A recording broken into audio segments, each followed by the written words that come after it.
kita akan membawakan materi mengenai konsep dasar perkembangan. Tonton dan simak terus video kami ya. Pada materi konsep dasar pengembangan ini terdapat 5 submateri pembahasan. Yang pertama yaitu hakikat perkembangan, yang kedua ada aspek-aspek perkembangan, yang ketiga yaitu perbedaan perkembangan dan pertumbuhan, yang keempat terdapat faktor-faktor yang mempengaruhi perkembangan, dan yang kelima yaitu prinsip-prinsip perkembangan. Selanjutnya yaitu ada hakikat perkembangan. Secara umum, konsep perkembangan dikemukakan oleh Werner, yaitu Sunarto dan Hartono pada tahun 2008, bahwa perkembangan sesuai dengan prinsip ortogenesis, yaitu perkembangan berlangsung dari keadaan global dan kurang berdiferensiasi, sampai kepada keadaan diferensiasi, artikulasi, dan integrasi meningkat secara bertahap. Selanjutnya, menurut Yusuf pada tahun 2019 mengartikan perkembangan sebagai perubahan progresif dan kontinu atau berkesinambungan dalam diri individu dari mulai lahir sampai mati. Pengertian lain dari perkembangan adalah proses perubahan dalam diri individu atau organisme, baik fisik atau jasmaniah maupun psikis atau rohaniah, menuju tingkat kedewasaan atau kematangan yang berlangsung secara sistematis, progresif, dan berkesinambungan baik menyangkut fisik maupun psikis. Jadi, pada hakikatnya perkembangan adalah suatu proses perubahan pada seseorang ke arah yang lebih maju dan lebih dewasa. Hakikat perkembangan dapat dilihat paling tidak dari 3 konsepsi, yaitu konsepsi asosiasi dan neo-asosiasi, konsepsi gestal dan neo-gestal, dan yang terakhir konsepsi sosiologisme. Tokoh konsepsi asosiasi ini adalah John Locke. Menurut teorinya tabula rasa, bahwa bayi itu adalah laksana kertas putih yang bersih yang belum terisi apa-apa. Lalu sedikit demi sedikit kertas putih itu terisi melalui pengalaman-pengalaman yang didapatkan anak yang kemudian dapat membentuk perilaku anak.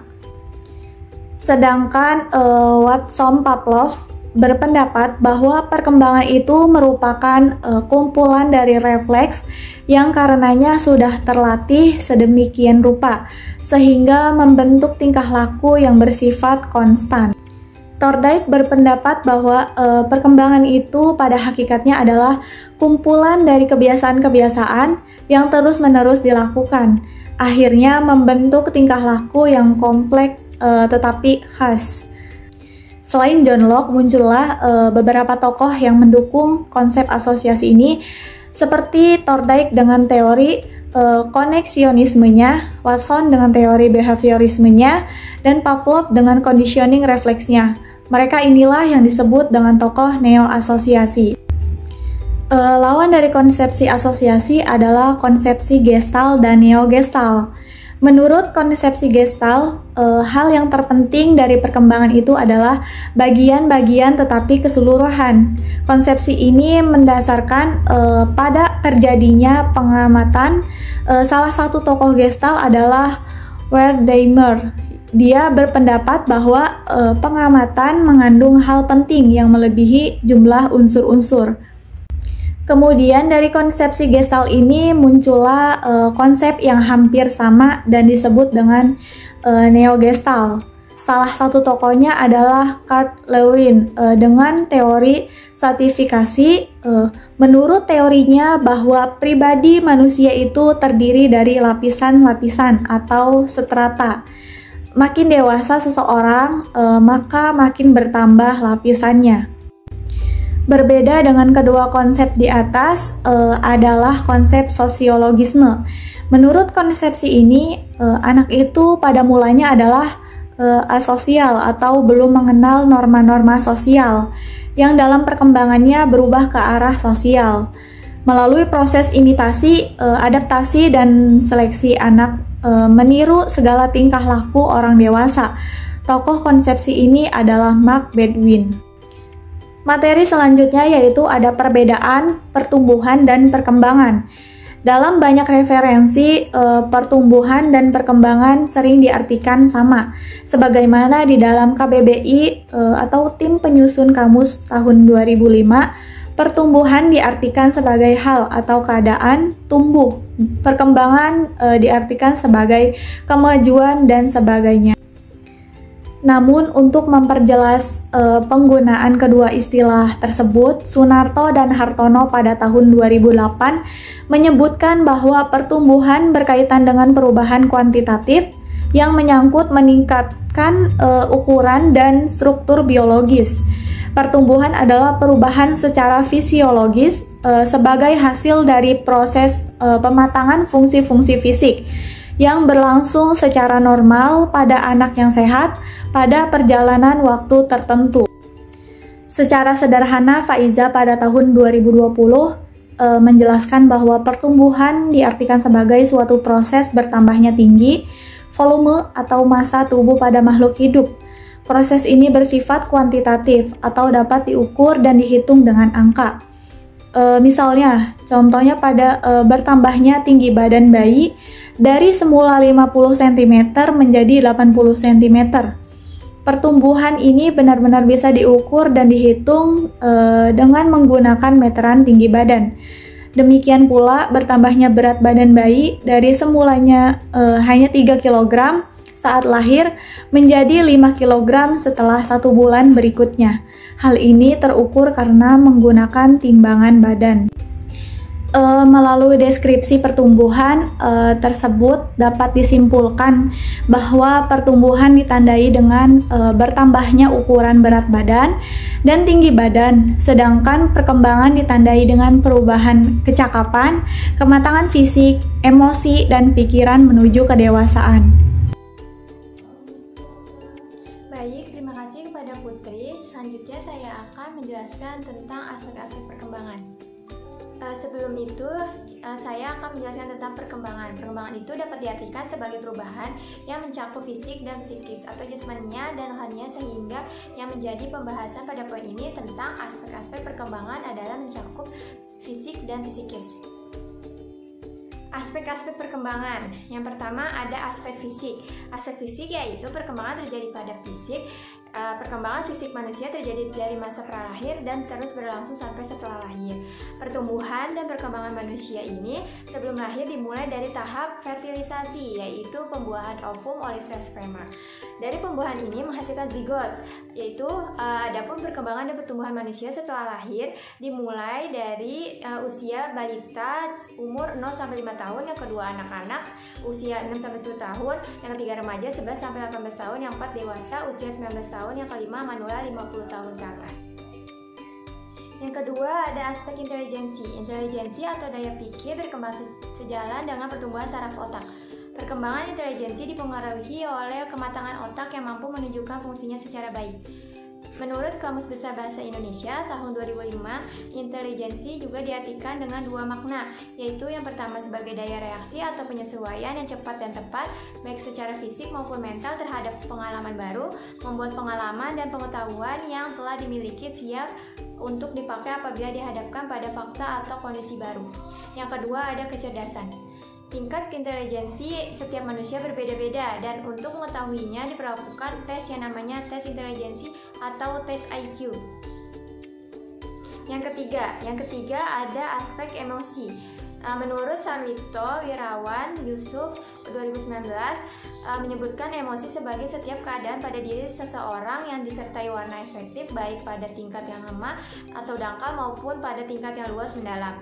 Emosi sebagai suatu peristiwa psikologis mengandung ciri-ciri menurut para ahli dari Yusuf tahun 2019. Berikut ciri-ciri emosi. Yang pertama, lebih bersifat subjektif daripada peristiwa psikologis lainnya seperti pengamatan dan lainnya. Yang kedua, bersifat fluktuatif, tidak tetap. Yang ketiga, banyak bersangkut paut dengan peristiwa pengenalan panca indera.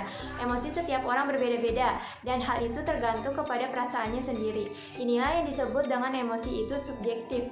Misalkan perasaan si A terhadap seseorang akan berbeda dengan perasaan si B. Untuk mengidentifikasi emosi seseorang, kita dapat melihat dari jenis atau ragamnya. Emosi dapat dikelompokkan pada dua kelompok, yaitu yang pertama ada emosi sensoris, yaitu emosi yang ditimbulkan rangsangan dari luar terhadap tubuh. Yang kedua emosi psikis, yaitu emosi yang mempunyai alasan-alasan kejiwaan yang termasuk emosi. Emosi jenis kedua ini ada 5 macam, yaitu perasaan intelektual, perasaan sosial, perasaan estetis, dan perasaan ketuhanan. Selanjutnya, yang keempat ada aspek sosial. Aspek lainnya yang berkembang dari individu adalah aspek sosial, atau diartikan pula sebagai proses belajar untuk menyesuaikan diri terhadap norma-norma, kelompok, moral, dan tradisi, meleburkan diri menjadi suatu kesatuan dan saling komunikasi dan bekerjasama menurut Yusuf tahun 2019. Perkembangan sosial anak sangat dipengaruhi oleh perlakuan orang tua terhadap anak dalam mengenalkan anak ke lingkungan sosial dan norma-norma sosial. Di dalam lingkungan keluarga, orang tua pun harus mengenalkan sosialisasi kepada anak. Menurut Ahmadi, tahun 2004 ada 3 tujuan sosialisasi dalam keluarga, yaitu yang pertama mengajarkan tentang penguasaan diri, yang kedua mengajarkan nilai-nilai, yang ketiga mengajarkan peranan-peranan sosial. Hal ini penting dalam perkembangan sosial anak adalah untuk memperkenalkan anak pada lingkungan sosial yang akan membawa pengaruh positif terhadap perkembangan kepribadiannya, karena akan sangat berpengaruh terhadap perilaku dan akhlak. Dalam hal ini, orang tua juga sangat banget berperan untuk mengawal perkembangan sosial terhadap anak. Selanjutnya yang kelima ada aspek bahasa. Bahasa termasuk ke dalam aspek perkembangan karena sebagaimana kita ketahui ketika bayi lahir, bayi belum mampu mengucapkan kata-kata. Bahasa ini yang dimiliki oleh bayi adalah menangis. Melalui menangis, bayi ingin menyampaikan pesan kepada orang tuanya bahwa dia lapar, tidak nyaman, takut, gelisah, sakit, dan lain sebagaimana. Menangis ini merupakan bahasa bayi yang disampaikan sebagai alat komunikasi. Anak mengenal beberapa kata melalui indera yang dia dengar. Maka dalam masa ini sangat baik sekali jika yang diperdengarkan ke telinga bayi itu adalah kata-kata yang baik, karena akan diingat dan ditirukan kembali oleh anak. Jika orang tua atau pengasuh sering mengucapkan kalimat baik, seperti kalimat baik itu seperti Allahu Akbar, Alhamdulillah, Astagfirullah, dan lain-lain, maka bahasa itulah yang akan diucapkan oleh anak. Yang keenam ada aspek bakat. Menurut Kamus Besar Bahasa Indonesia tahun 2005, salah satu arti bakat adalah dasar, kepandaian, sifat, dan pembawaan yang dibawa sejak lahir. Bakat ini merupakan kemampuan tertentu atau khusus yang dimiliki oleh seorang individu yang hanya dengan rangsangan atau sedikit latihan bakat itu bisa berkembang. Bakat dapat berkembang dengan cepat jika ada fasilitas yang dapat mengembangkannya, misalnya melalui latihan atau sarana pendukung lainnya. Seperti seorang yang memiliki bakat melukis, maka bakatnya akan cepat berkembang jika dia sering latihan melukis dan didukung dengan fasilitas melukis yang memadai. Yang terakhir, yang ketujuh ada aspek sikap atau nilai atau moral. Pada masa bayi belum dipersoalkan tentang moral. Seiring dengan pertumbuhan dan perkembangan fisik dan psikis, maka anak pun mengalami perkembangan sikap atau nilai atau moral. Dalam perkembangannya, anak mengenal aturan-aturan atau moral, namun masih relatif atau terbatas. Melalui aturan ini, anak mengenai nilai boleh dan tidak boleh, baik dan tidak baik. Sedini mungkin orang tua harus membina moral anak agar anak menjadi manusia yang bernilai dan tahu aturan atau norma. Karena perkembangan moral anak sangat dipengaruhi oleh faktor lingkungan, terutama orang tua. Baik, sekian materi dari saya. Terima kasih. Dan selanjutnya akan dijelaskan materi faktor-faktor yang mempengaruhi perkembangan individu dengan rekan saya, Feni. Baik, terima kasih Dwina. Selanjutnya materi akan dibawakan oleh saya mengenai faktor-faktor yang mempengaruhi perkembangan manusia. Ada 2 faktor, yaitu faktor hereditar atau genetik dan faktor lingkungan. Faktor genetik merupakan faktor keturunan yang diturunkan melalui gen-gen dari orang tua kandungnya sejak masa konsepsi, baik berupa fisik maupun psikis. Fisik yang diturunkan kepada anak misalnya postur tubuh tinggi, posisi gigi, kemiripan wajah, bentuk wajah, sedangkan psikis yang diturunkan adalah berupa sifat, watak, dan kepribadian. Jika orang tua pendiam, maka cenderung anaknya pun akan memiliki sifat yang pendiam. Anak yang pemarah salah satunya dari orang tua menurunkan sifat pemarah yang ada di dirinya, dikarenakan Kedua faktor ini sangatlah mempengaruhi perkembangan individu. Maka orang tua, terutama ibu, harus menjaga dengan benar janin yang masih berada di dalam kandungannya dengan mengonsumsi makanan-makanan yang bergizi, halal, dan menjaga batinnya untuk tidak stres, menjaga kondisi hati agar tetap dalam situasi tenang. Selain faktor herediter yang saya sebutkan tadi, ada faktor lain yang mempengaruhi perkembangan individu adalah faktor lingkungan. Faktor lingkungan ini yang dimaksud adalah bias dari lingkungan keluarga, lingkungan sekolah, dan lingkungan masyarakat. Anak yang dilahirkan dan dibesarkan di keluarga yang memegang teguh nilai norma dan agama akan tumbuh menjadi anak yang memiliki nilai norma dan agama yang kuat. Keteladanan dari anggota keluarga, terutama ayah dan ibu, dapat memperkuat anak menjadi individu yang berkepribadian kuat dengan nilai-nilai agama dan norma yang kuat juga. Kontrol orang tua sangatlah diperlukan untuk tetap menjaga agar anak tumbuh sesuai dengan fitrahnya. Orang tua tidak bisa melepaskan diri dari hal pendidikan, pengawasan, dan pengontrolan anak kepada pembantu ke rumah tangga atau ART atau pengasuh atau bahkan kepada guru sekalipun, karena hal itu menjadi tugas utama orang tua.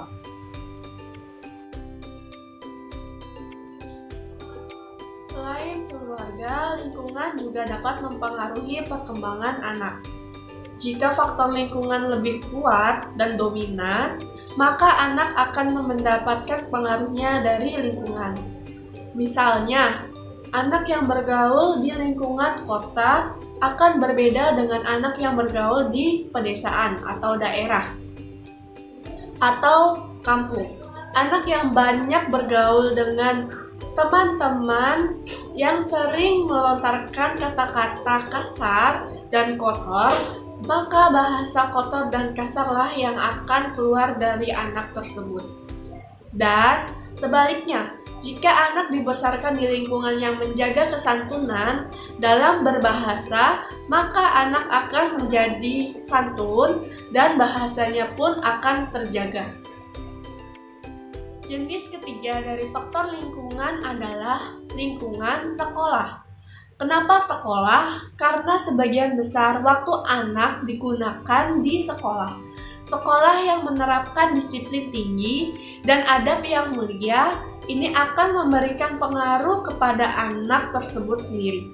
Pendidikan yang diberikan di sekolah berupa akhlak mulia dapat membentuk siswa menjadi anak yang berakhlak mulia juga.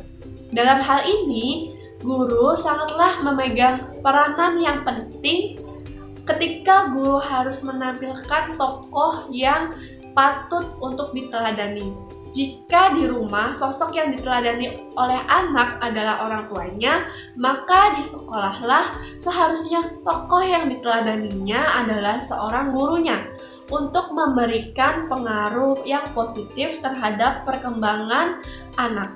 Maka guru harus menempatkan diri sebagai sosok yang patut dikupu dan ditiru. Sekian yang dapat saya sampaikan. Saya serahkan selanjutnya kepada Tiar. Prinsip-prinsip perkembangan.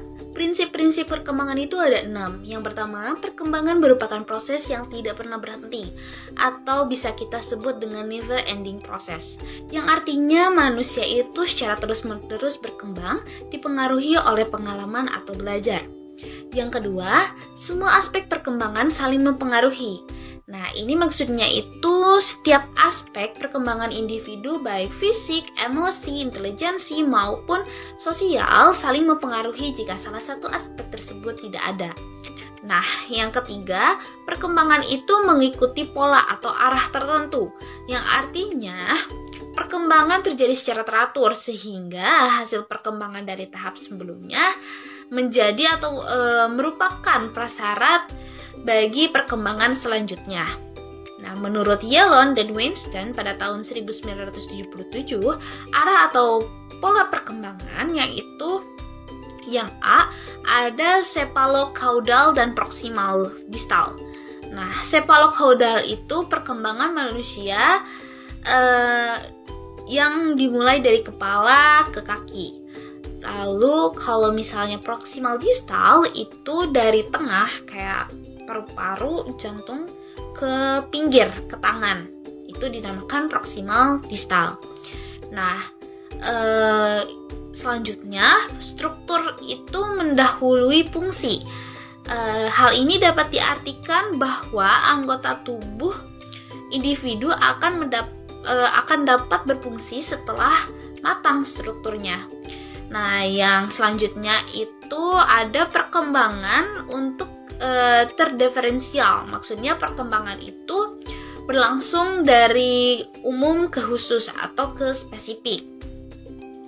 Nah, yang berikutnya itu ada perkembangan itu berlangsung dari konkret ke abstrak. Maksudnya perkembangan itu berproses dari suatu kemampuan berpikir yang konkret atau objeknya itu tampak menjadi ke abstrak yang objeknya itu tidak nampak gitu. Berikutnya ada perkembangan itu dari egosentrisme ke perspektisme, bahwa hal ini berarti bahwa mulanya anak itu hanya melihat atau memperhatikan dirinya sendiri sebagai pusat, tapi melalui pengalamannya dalam bergaul dengan temannya, lambat laun sifat egosentris itu berubah menjadi perspektivis. Jadi anak itu memiliki simpati terhadap kepentingan orang lain, seperti itu. Nah, pola atau arah perkembangan yang terakhir, perkembangan itu berlangsung dari outer control to inner control. Maksudnya pada awalnya anak ini sangat bergantung kepada orang lain sehingga hidupnya didominasi oleh pengontrolan dari luar. Nah, seiring bertambahnya pengalaman dari lingkungan, ia mampu mengontrol dirinya sendiri. Seperti itu. Prinsip dari perkembangan yang keempat yaitu perkembangan terjadi pada tempo yang berlainan. Maksudnya itu perkembangan fisik dan mental mencapai kematangannya pada waktu dan tempo yang berbeda. Ada yang cepat dan juga ada yang lambat, seperti itu. Yang kelima, setiap fase perkembangan itu mempunyai ciri khas. Nah, prinsip ini dijelaskan dengan suatu contoh ya. Contohnya itu sampai usia 2 tahun, anak memusatkan untuk mengenal lingkungannya. Atau ada contoh lain yaitu pada usia 3-6 tahun, perkembangan dipusatkan untuk menjadi manusia sosial atau belajar bergaul dengan orang lain. Nah, yang terakhir, yang keenam, prinsip perkembangan itu yaitu setiap individu yang normal akan mengalami tahapan atau fase perkembangan. Nah, prinsip ini berarti bahwa dalam menjalani hidupnya yang normal dan berusia panjang, individu akan mengalami fase-fase perkembangan. Sekian yang dapat saya sampaikan. Mohon maaf bila ada kekurangannya. Terima kasih.